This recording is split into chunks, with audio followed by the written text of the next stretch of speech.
Brasil Colonial, Sociedade Açucareira, professora Andréia.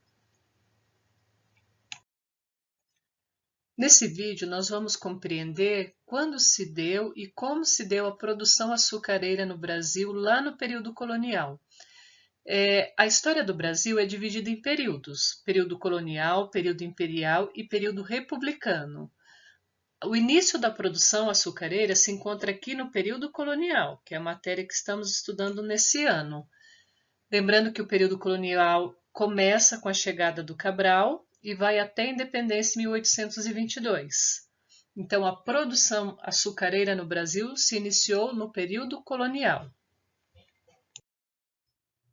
Entre os fatores que levaram Portugal a produzir açúcar no Brasil, nós temos as condições geográficas favoráveis. Como a cana-de-açúcar é de origem asiática, o clima brasileiro e o solo foi bem parecido com o local de origem dessa planta, então deu bem certo, principalmente no litoral do Nordeste, que é solo de massapé. E Portugal também já tinha experiência com o cultivo de açúcar, principalmente na Ilha da Madeira e no arquipélago dos Açores, então já vinha com uma experiência anterior. A cana-de-açúcar era um produto muito valioso na Europa, porque não dava na Europa, então valia bastante, inclusive era chamada de ouro verde, né? Era um produto com preço lá em cima, então era garantia de lucro. E também Portugal vai contar com investimentos da Holanda, tá certo?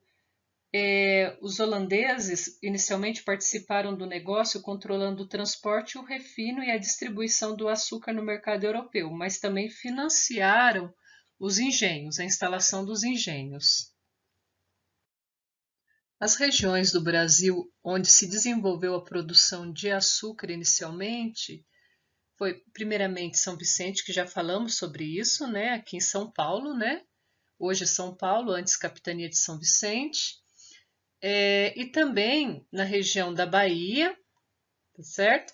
E Pernambuco. Então, as primeiras áreas produtoras foram Pernambuco, Bahia e São Paulo, na capitania de São Vicente. A principal mão de obra dentro dos engenhos para todos os tipos de trabalho, no eito, que é a lavoura, no trabalho doméstico, era a mão de obra de origem africana, né, de africanos escravizados. No início, até os senhores de engenho tentaram escravizar os índios, mas a escravização do índio não era tão conveniente ao sistema colonial, porque o índio vivia nas florestas e quem desejasse escravizá-los precisava apenas capturá-lo. Mas o governo português não ganhava nada com a captura e escravização do índio. Então, a escravidão tratava-se de um negócio interno da colônia. A solução mais lucrativa para o problema da mão de obra no Brasil foi a escravização do negro africano, porque ao mesmo tempo que os senhores de engenho tinham uma mão de obra que saía barato para ele, o rei de Portugal também lucrava com o comércio de africanos, porque esse comércio, para existir, tinha que pagar impostos para o rei.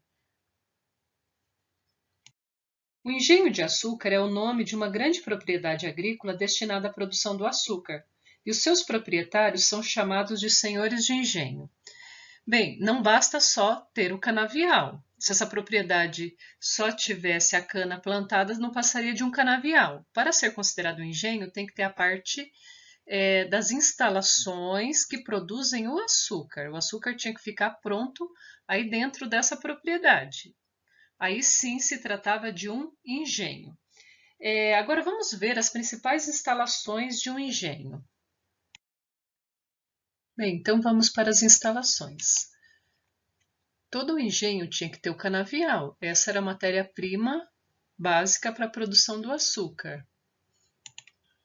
Aqui no tópico 2 nós temos a Casa Grande, que era onde morava o senhor de engenho e sua família, quase uma fortaleza. Aqui no tópico 3 nós temos os animais, então tinha que ter a criação de animais tanto para alimentação como para carga, como nós observamos na imagem, tanto para conduzir a cana do canavial para a moenda, como também transportar o produto final. Aqui no tópico 4 nós vemos a senzala, que é o alojamento dos escravos. Então não é moradia, é alojamento. Eles passavam o dia trabalhando e à noite eles ficavam presos ali. Era um tipo de alojamento, prisão, pois as janelas e portas eram poucas e davam sempre para o mesmo pátio, para que fossem inspecionados, vigiados. No tópico 5, nós temos as máquinas e instalações, era onde ocorria a produção do açúcar.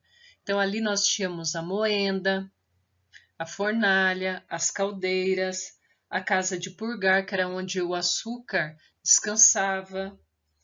Enfim, aqui ocorria a produção do açúcar, a fabricação do açúcar, todos os equipamentos necessários para isso. Era o ponto mais importante. Tínhamos também a capela, aqui no tópico 6, porque eles eram cristãos, né? Prevalecia o catolicismo como religião oficial. Não só tinha a capela aí fora, como tinha dentro da Casa Grande também.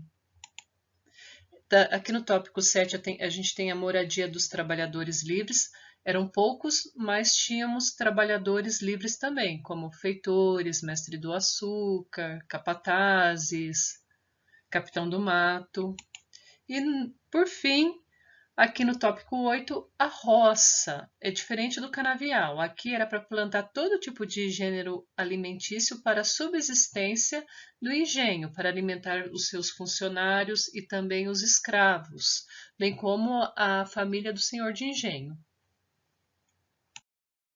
Bom, no topo dessa sociedade nós tínhamos os senhores de engenhos. Eles eram os donos das terras e das pessoas, ou seja, da sua família, dos seus trabalhadores escravizados. Eles tinham um imenso poder, decidiam o destino das filhas, a profissão dos filhos, forneciam dinheiro para a manutenção da igreja, bem como de outros serviços da comunidade. Todos dependiam dele. Esse tipo de relação a gente chama de patriarcalismo. Os senhores de engenho eles eram poderosos, mas abaixo deles tinha outra classe social formada por grandes comerciantes, que eram homens muito ricos, e a riqueza deles vinha principalmente do comércio de bois, mulas, escravos, tabaco e gêneros alimentícios.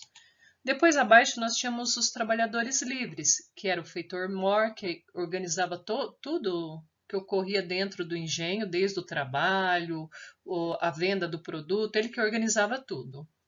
O mestre de açúcar, que era um dos funcionários mais valorizados naquela sociedade, porque a qualidade final do produto dependia dele. Alguns podiam ser livres, outros escravos. Quando livres, eles eram bem remunerados. Tínhamos também carpinteiros, ferreiros, pedreiros, alfaiates e artesãos. E na base dessa sociedade, o que sustentava, né, essa sociedade eram os africanos escravizados e seus descendentes. Em alguns lugares houve também escravidão indígena, e não só os descendentes dos africanos, bem como dos indígenas, também sofriam muito preconceito nessa sociedade.